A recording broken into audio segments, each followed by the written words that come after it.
नमस्कार विद्यार्थियों, आप सभी का बहुत बहुत स्वागत है।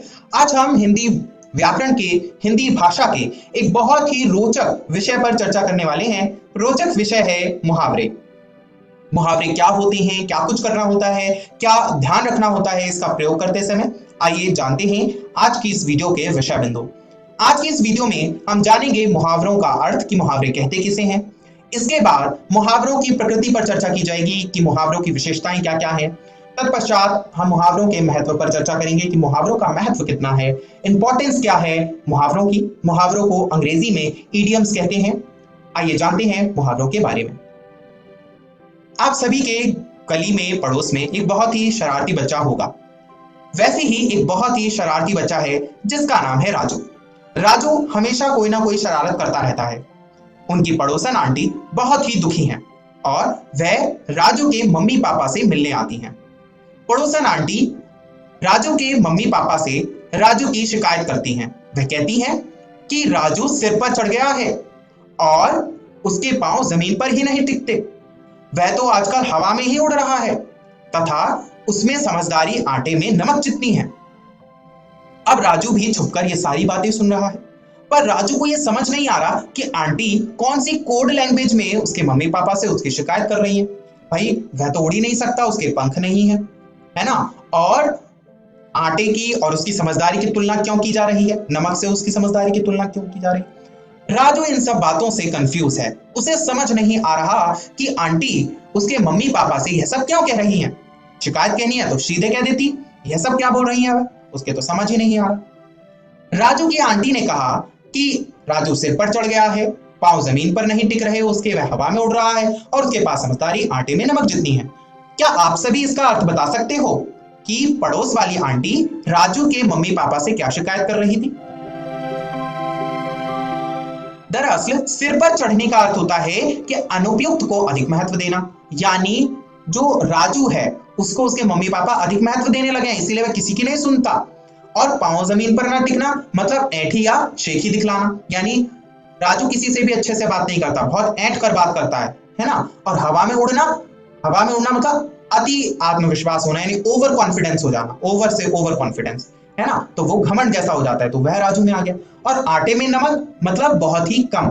अब राजू की जो पड़ोसन है उसने कहा कि राजू के पास आटे में नमक जितनी समझदारी है, यानी समझदारी बहुत कम है ना। इस प्रकार यह सब बातें जो हैं वो राजू की पड़ोसन ने उसके मम्मी पापा से कह दी। पर क्या आप इस बहुत ही कूट लैंग्वेज को, इस बहुत ही गुप्त भाषा को सीखना चाहते हैं? इसे सीखने के लिए आपको हिंदी के मुहावरे सीखने पड़ेंगे। आइए जानते हैं कि मुहावरों का अर्थ क्या होता है।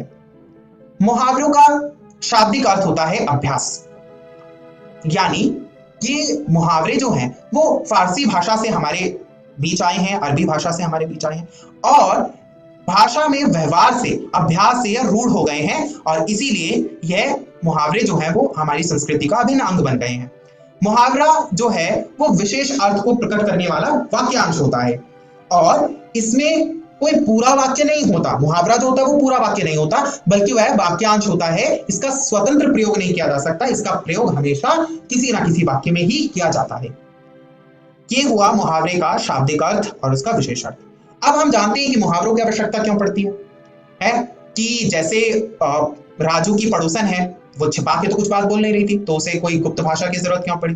दरअसल मुहावरों की आवश्यकता बहुत ही अन्य कारणों से पड़ती है। सबसे पहला यह है कि हिंदी भाषा में मुहावरों का प्रयोग भाषा को सुंदर, प्रभावशाली, संक्षिप्त तथा सरल बनाने के लिए किया जाता है। आपने बहुत से लेखकों को पढ़ा होगा, जैसे प्रेमचंद, है ना, तो वो बहुत सारे मुहावरों का प्रयोग करते हैं, तो इससे उनकी भाषा सुंदर बन जाती है, प्रभावशाली बन जाती है। पढ़ने वाले उनकी भाषा को और अच्छे से समझने लगते हैं। साथ ही इसका प्रयोग करते समय इसके शाब्दिक अर्थ से महत्व नहीं होता, विशेष अर्थ से महत्व होता है। तो यानी जब हम किसी मुहावरे का प्रयोग करते हैं तो एक अलग ही प्रभाव उत्पन्न हो जाता है। तो ये मुहावरे का विशेष अर्थ का प्रभाव होता है।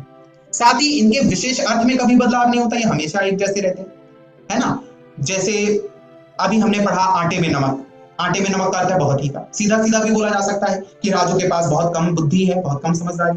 पर अगर इसे कहा जाए कि राजू के पास आटे में नमक जितनी बुद्धि है, समझदारी है, तो ये एक विशेष वाक्य बन गया और इसे पढ़ना सुनना बहुत ही अच्छा लगेगा, रोचक लगेगा। अब बच्चों हम सभी मुहावरे का अर्थ समझ चुके हैं। मुहावरों की आवश्यकता समझ चुके हैं।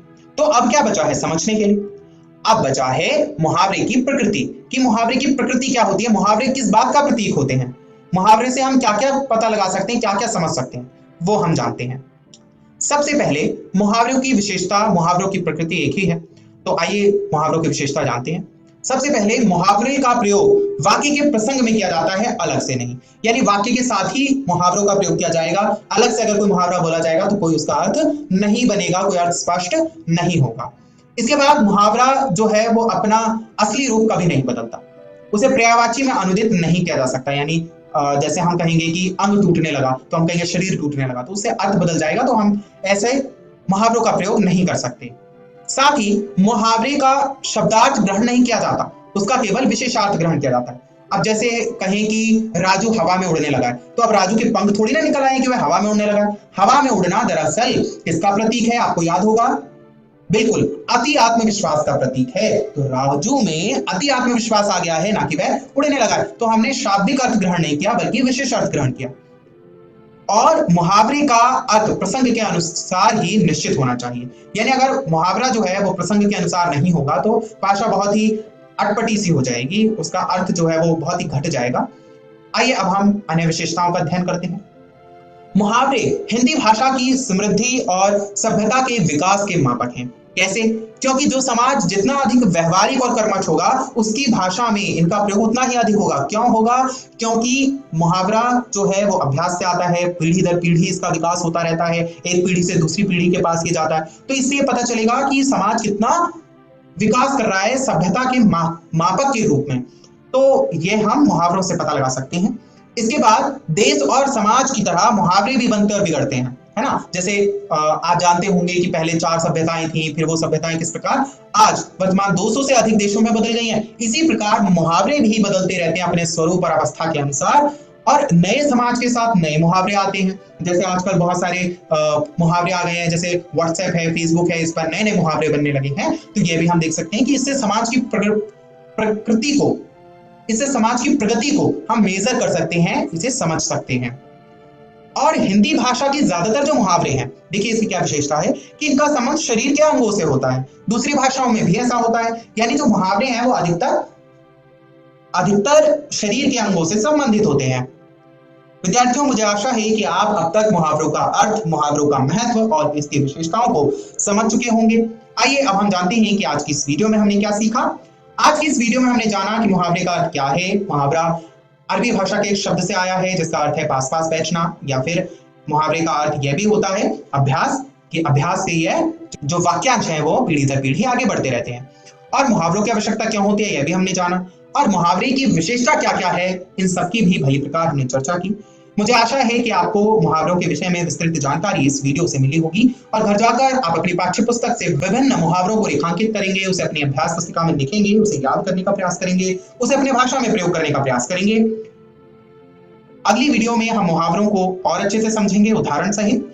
तब तक अपना ध्यान रखिए।